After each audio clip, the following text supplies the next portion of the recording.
Hello viewers, welcome back to Fazil Khan tutorial. जैसे कि previous videos में जो है अपन यूनिट 1, यूनिट 2, यूनिट 3 और यूनिट 4 के वीडियो देखे। इसमें देखेंगे अपन यूनिट 5 से रिलेटेड इंपॉर्टेंट क्वेश्चंस। सॉरी मैं जो है सो वीडियो लेट अपलोड करा, क्योंकि जो है सो मुझे भी दूसरे भी बच्चे थे ट्यूशन में, तो उन लोगों को पढ़ा के जो है सो मैं वीडियो आप लोगों के लिए निकाल रहा हूँ। और thank you so much for सब कमेंट में जो है सो आप इतने दुआएं दे रहे मुझे मुझे बहुत ज़्यादा अच्छा दिख रहा है। आप ऐसे ही दुआएं दीजिए और ऐसे ही मुझे दुआओं में याद रखें। मैं इंशाअल्लाह ताला हर सब्जेक्ट के ऊपर वीडियो बनाऊंगा आप लोगों के। सो ब्रेक इवन एनालिसिस किसको बोलते हैं अपन देखेंगे। ब्रेक इवन एनालिसिस जो है सो one of the most important question होता, तो इसीलिए इसके ऊपर अपन क्वेश्चन देखेंगे। So break even analysis is a simple financial tool use to figure out the point at which a business to income equal its total cost, meaning there is no profit और loss. क्या बोल रहे अपन break even analysis किसको बोल रहे हैं, एक simple financial tool है कहते हैं। उन्हें क्या फिगर आउट कर रहा है, the point at which a business to income, क्या कौन से पॉइंट पे जो है बिजनेस जो है इक्वल इनकम इक्वल हो जा रही उसके टोटल कॉस्ट से, like meaning there is no profit और loss. This point is called the break even point. So अपन ब्रेक इवन पॉइंट का फॉर्मूला क्या लिख सकते हैं, fix cost by selling cost per unit minus variable cost per unit. या तो break even point revenue निकालना है, समझो अपन fix cost by contribution margin ratio लिख सकते हैं अपन। सो अपने को ब्रेक इवन एनालिसिस कैसा हेल्प हो रहा बोले तो, business understand the minimum level of sales required to cover cost and is crucial for decision making, especially in pricing, budgeting and production planning. So अपने क्या मालूम हो जा रहा है कि क्या बोलते हैं ब्रेक इवन एनालिसिस से अपने क्या मालूम हो जा रहा है, अपने कितना बेचना है, कितना प्राइस लगाना है प्रोडक्ट का। तो अपने को जो है सो एटलीस्ट अपन जितना स्पेंड करें उतना जो है सो अपने को टोटल कॉस्ट में से अपने को रेवेन्यू आ जा रहा। तो वही पॉइंट को अगर वो पॉइंट पे अपन आगे समझ रहा, मेरे को 5,000 बेचे तो जो है सो कितना मैं लगाया था इन्वेस्टमेंट उतना रिटर्न आ जा रहा, समझो उस पॉइंट को ही क्या बोल रहे हैं अपन, ब्रेक इवन पॉइंट बोल रहे हैं। सो ब्रेक इवन एनालिसिस जो है सो दो सेंसेस में बोल सकते हैं अपन, नैरो सेंस और broad sense. The narrow sense, how much do I need to sell avoid losses, कितना सामान बेचना पड़ रहा है मेरे को लॉस नहीं होने के लिए। मैं कुछ प्रोडक्शन कर रहा हूँ, प्रोडक्शन में जो है सो मैं क्या बोलते हैं लॉस नहीं होना बोल के कितना कर रहा हूँ। एग्जांपल मैं बता रहा हूँ, अपना ट्यूशन का लगा ले रहा हूँ मैं। ट्यूशन में जो है सो मैं 10,000 रुपये मंथली मेरे क्या आ रहा, खर्चा आ रहा, करेंट का बिल बोल के, रेंट बोल के, एवरीथिंग लगा लिया तो 10,000 हो रहा। तो मैं कितने बच्चों को जो है सो ट्यूशन पढ़ाए तो मेरे जो है सो मेरा टोटल कॉस्ट एटलीस्ट वो क्या बोलते वो कवर हो जा रहा, सो मालूम करने का है। तो मैं क्या बोलते हैं सर, एग्जाम्पल में एक बच्चे करने से 1,000 रुपये लिया, समझ जा। तो मेरे कितने बच्चों को पढ़ाना पड़ता है, एटलीस्ट 10 बच्चों को पढ़ाए तो मेरा क्या हो जा रहा, टोटल कॉस्ट मेरा आ जा रहा रिटर्न। उसके बाद जो भी कॉस्ट आता मेरे वो क्या रहता, प्रॉफिट रहता। उसको ही अपन क्या बोल रहे, ब्रेक इवन एनालिसिस बोल रहे। वो पॉइंट को क्या बोल रहे अपन, ब्रेक इवन पॉइंट बोल रहे। मैं यहाँ क्या बोल रहा हूँ, कितना, how much do I need to sell avoid losses. और ब्रॉड सेंस में क्या बोल रहे हैं अपन, how much do I need to sell to achieve my goals. बोले तो कितना अचीव करना, कितना चीज़ बेचे तो मैं अपने चीज़ों को क्या बोलते हैं जो गोल है उसको अचीव करना, उसको ना ब्रॉड सेंस में बोल रहे हैं अपन। नैरो सेंस में किसको बोल रहे हैं अपन, कितना चीज़ बेचना मैं तो मैं जो है सो लॉस में नहीं आ सकता हूँ। तो अपने की कॉम्पोनेंट्स यहाँ पे क्या है, फिक्स कॉस्ट किसको बोलते हैं, cost that do not change with the level of output. Cost जो है सो चेंज नहीं हो रहा लेवल ऑफ आउटपुट से, जैसे कि रेंट चेंज नहीं होता, सैलरीज चेंज नहीं होती, इंश्योरेंस चेंज नहीं होता। Variable cost, cost that very with the level of output. Cost जो है सो वेरी होता है, रॉ मटेरियल अपन ज़्यादा भी ले सकते हैं उसके आउटपुट के हिसाब से, लेबर को भी जो है सो अपन क्या कर सकते हैं ज़्यादा भी ले सकते हैं उसके हिसाब से। तो selling price per unit, the price per unit eight which each unit is sold. Selling price per unit किसको बोलते हैं अपन, जो प्राइस पे अपन यूनिट को बेच रहे हैं उसको क्या बोल रहे हैं अपन, selling price per unit. Contribution margin per unit, the difference between the selling price and the variable cost per unit. अपन वेरिएबल कॉस्ट पर यूनिट कितना हो रहा और सेलिंग प्राइस कितना लगा रहे हैं उसको क्या बोल रहे हैं, कंट्रीब्यूशन मार्जिनल पर यूनिट। तो बोले तो इतना मार्जिन लगाए तो मैं जो है सो मेरे को प्रॉफिट आ सकता है, वो बोलते हैं ना अपन उसको, अपन क्या बोल रहे हैं contribution margin per unit. Example देखो, suppose a company has the following, fix cost कितना है 50,000 है उसका, सेलिंग प्राइस पर यूनिट कितना है 20 रुपये, वेरिएबल कॉस्ट पर यूनिट कितना है 10 रुपये। तो ब्रेक इवन पॉइंट क्या आ रहा है अपने को, 50,000 बाई 20 माइनस 10 करे तो मेरे क्या आ रहा, 5,000 यूनिट्स आ रहे। तो ये कंपनी को कितने बेचना है, 5,000 यूनिट्स बेचे, समझ जाओ उसका क्या आ रहा, कॉस्ट आ जा रहा। उसके ऊपर कुछ भी बेच रहा समझ जाओ उसको क्या आ जा रहा, प्रॉफिट आ जा रहा। अगर 5,000 यूनिट से कम बिके समझ जाओ उसको क्या आ जा रहा, लॉस आ जा रहा। इसी तरह अपन ब्रेक इवन एनालिसिस को समझ सकते हैं, बोल के हर कंपनी क्या डाल लेते हैं, first of all break even analysis कर लेते और एक ब्रेक इवन पॉइंट लगा लेते, इतने तक बेच दिए तो अपन अपना जो है सो लॉस भी नहीं आ रहा, प्रॉफिट भी नहीं आ रहा।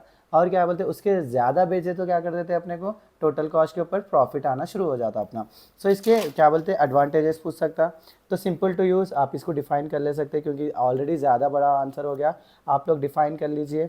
Helps in decision making, helps in decision making कर सकता है अपने को। रिस्क असेसमेंट बोले तो अपन को मालूम हो जा रहा है इतना बेचना बोल के, तो अपन क्या बोलते हैं पहले से ही रेडी रहते कि लॉस नहीं आना बोल के। बजटिंग टूल, बजट को मैनेज कर रहा है। प्रॉफिट प्लानिंग, प्रॉफिट अपन कैसा ले सकते हैं अपन। नेक्स्ट क्या डिसएडवांटेज, इन्हें जो है सो मार्केट कंडीशन जो है सो इग्नोर करता। Assume constant cost and prices, हमेशा जो है सो एक ही प्राइस जो है सो कांस्टेंट प्राइस और कॉस्ट जो है सो अज्यूम करते हैं अपन इसमें। सिंपलिस्टिक अजम्पशन, एक सिंपल अजम्पशन है, रियलिटी में कभी हो सकता कभी नहीं हो सकता। नेक्स्ट क्या है फिक्स कॉस्ट में वेरी, फिक्स कॉस्ट का जो लगा रहे अपन वो बदल भी सकता क्योंकि रेंट भी बदल सकता, सैलरीज भी बदल सकते। सो अपन 1 महीने का लगा रहे 2 महीने का लगा सकते, ज़्यादा महीने का लगा दिए समझो वहाँ पे क्या होता है रेंट और सैलरीज चेंज हो सकते।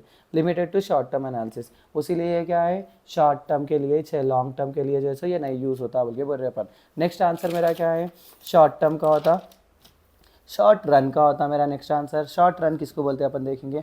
It refers to the time period in which output can be modified by altering the quantities of input और रिसोर्सेज। अपन शॉर्ट रन किसको बोल रहे हैं, क्या बोलते हैं अपन जो है सो आउटपुट को जो है सो output, it refers to the time period in which output can be modified, output को अपन मॉडिफाई कर सकते हैं या ऑल्टर कर सकते हैं उसके क्वांटिटीज़ को ऑफ इनपुट और रिसोर्सेज। लाइक जैसे कि एग्जांपल बोल रहा हूँ कि मैं कुछ भी अब मेरे को आउटपुट में चेंज करना है समझ जाओ, मैं क्या कर सकता हूँ इनपुट में चेंज कर सक रहा हूँ, उस टाइम पीरियड को क्या बोल रहे हैं मैं शॉर्ट रन बोल रहे। लेट्स से एग्जाम्पल जो है सो चाय बना रहे हैं अपन, चाय बनाने का है अपने को क्या बोलते हैं जब तक आप दूध नहीं डालें तब तक जो है सो अपन उसमें चेंजेस कर सकते। लेकिन अगर आप दूध डाल दिए समझ जाओ उसमें अब फिर से शक्कर पत्ती डाले तो क्या हो जाता, चेंजेस क्या हो जाता, टेस्ट जो है सो ख़राब हो सकता।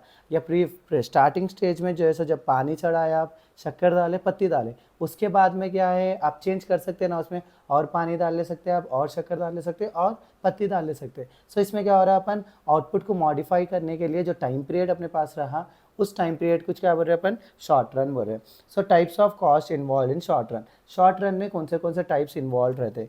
फर्स्ट चीज़ क्या है टोटल फिक्स कॉस्ट है, सेकंड टोटल वेरिएबल कॉस्ट है, थर्ड क्या है टोटल कॉस्ट है, फोर्थ क्या है अपना एवरेज फिक्स कॉस्ट है, एवरेज वेरिएबल कॉस्ट है, एवरेज टोटल कॉस्ट है और मार्जिनल कॉस्ट है। टोटल फिक्स कॉस्ट किसको बोलते हैं अपन, the cost remain constant regardless of the level of output, cost जो है सो सेम रह रहा, आउटपुट कुछ भी हो, जैसे कि रेंट है, रेंट हमेशा सेम रहता, क्या बोलते हैं अपन शॉर्ट रन में देखे तो सैलरीज भी क्या रहते सेम रहते। सो ये जो है सो फिक्स कॉस्ट है चेंज नहीं हो रहे बोल के बोल रहे। तो इसका ग्राफ डाल लीजिए आप, देखो स्ट्रेट लाइन आ रही है यहाँ पे। नेक्स्ट क्या है total variable cost, the cost change with the level of output, cost जो है सो चेंज हो रहा लेवल ऑफ आउटपुट से, अपन ज़्यादा आउटपुट कर रहा है समझ जाओ तो कॉस्ट बदल जाता। जैसे कॉस्ट ऑफ रॉ मटेरियल, मैं क्या लिया था अभी चाय का एग्जांपल लिया था ना, मैं रॉ मटेरियल जो है सो मैं चेंज कर रहा हूँ, आउटपुट को चेंज कर रहा हूँ तो रॉ मटेरियल क्या हो जा रहा बढ़ जा रहा, राइट, बढ़ जाता तो भी चेंज तो भी हो सकता, क्या बोलते कम भी हो सकता। और क्या है wages to temporary workers, workers के डेली का वेजेस बोले तो मालूम ना डेली का डेली जो अपन अमाउंट पे करते लेबर्स को उसको क्या बोल रहे हैं अपन वेजेस बोल रहे। तो वेजेस भी चेंज हो सकते काम के हिसाब से, लेबर अब ज़्यादा काम दे रही है समझ जाओ उन्हें कॉस्ट भी उसका ज़्यादा ले सकता है बोल के। टोटल कॉस्ट किसको बोल रहे हैं अपन, the sum of fix cost and variable cost. में देखो ये डायग्राम्स डाला, डायग्राम्स की मदद से जो है सो आप इजीली आंसर बढ़ा भी कर सकते हैं और जो है सो इजीली समझ भी सकते हैं। तो टोटल कॉस्ट किसको बोल रहे हैं अपन, फिक्स कॉस्ट और वेरिएबल कॉस्ट को मिला दिया तो क्या हो जा रहा है आपका टोटल कॉस्ट हो जा रहा है। Average fix cost, the cost which incurred on fix cost per unit of output, अपन क्या बोल रहे हैं एवरेज फिक्स कॉस्ट बोल रहे हैं एक यूनिट पर अपन कितना फिक्स कॉस्ट लगाना, उसको क्या बोल रहे हैं अपन एवरेज फिक्स कॉस्ट बोल रहे हैं। एफ सी बोले तो फिक्स कॉस्ट बाई क्वांटिटी, इसका ग्राफ हो गया ये। नेक्स्ट क्या है अपना average variable cost, average variable cost बोले तो क्या बोल रहे हैं अपन यहाँ फिक्स लिखे, यहाँ पे क्या चेंज करें उसमें वेरिएबल चेंज करें, the cost which incurred on variable cost per unit of output, यहाँ एफ सी लिखे थे यहाँ पे क्या करें अपन वी सी कर दे रहे। नेक्स्ट है एवरेज टोटल कॉस्ट, वहाँ फिक्स कॉस्ट का क्या था द सम ऑफ क्या कॉस्ट था यहाँ पे, the sum of fixed and variable cost था ना, यहाँ पे क्या हो जाना the sum of average fix cost and average variable cost, उसको क्या बोल रहे हैं अपन एवरेज टोटल कॉस्ट। लास्ट क्या है मार्जिनल कॉस्ट, मार्जिनल कॉस्ट बोले तो कोई भी अपन एडिशनल यूनिट प्रोड्यूस करना चाह रहे समझ जाओ तो एक्स्ट्रा कॉस्ट कितना लगता है उसको क्या बोल रहे हैं अपन marginal cost. Marginal cost is equal delta, delta बोले ट्राइंगल बोले तो कोई चेंजेस को बता रहे समझ जाओ उसको ट्राइंगल से यूज़ करते हैं अपन T C by delta Q, इसका ग्राफ ऐसा हो गया। तो ये जो है सो मेरे 2 इंपॉर्टेंट क्वेश्चन है यूनिट 5 से, आप लोग और भी इंपॉर्टेंट पढ़ सकते हैं, ऐसा कुछ भी नहीं है कि यही डैम श्योर आ सकते बोल के, लेकिन 90% 90% चांसेस है यही क्वेश्चन आते हैं बोल के, तो आप लोग ज़्यादा फोकस ये क्वेश्चन को करिए, उसके बाद दूसरे क्वेश्चन को करिए। तो आज का मेरा ये वीडियो जो है सो यहाँ पे मेरे 2 क्वेश्चन कंप्लीट होते। ऑलरेडी मैं क्या बोलते हैं 4 यूनिट्स के वीडियो कंप्लीट कर दिया। अगर आपको मेरे वीडियोस पसंद आ रहे तो प्लीज़ लाइक करिए और कमेंट में बताइए मेरा वीडियो कैसा था, तो सो दैट मैं और भी वीडियोस बनाने मुझे आसानी होती। क्योंकि सेम थर्ड के लोग जो है सो मुझे बहुत ज़्यादा पसंद कर रहे हैं और वो लोग बहुत ज़्यादा कमेंट्स लिख रहे हैं, इसीलिए जो है सो मेरे को मजबूरन तौर पे भी जो है सो उन लोगों के वीडियोस फर्स्ट डालना पड़ रहा, उसके बाद में आपके वीडियोस डालना पड़ रहा। तो इसी के साथ मेरा आज का वीडियो यहीं ख़त्म होता है। Please do like share and subscribe to Fazil Khan tutorial.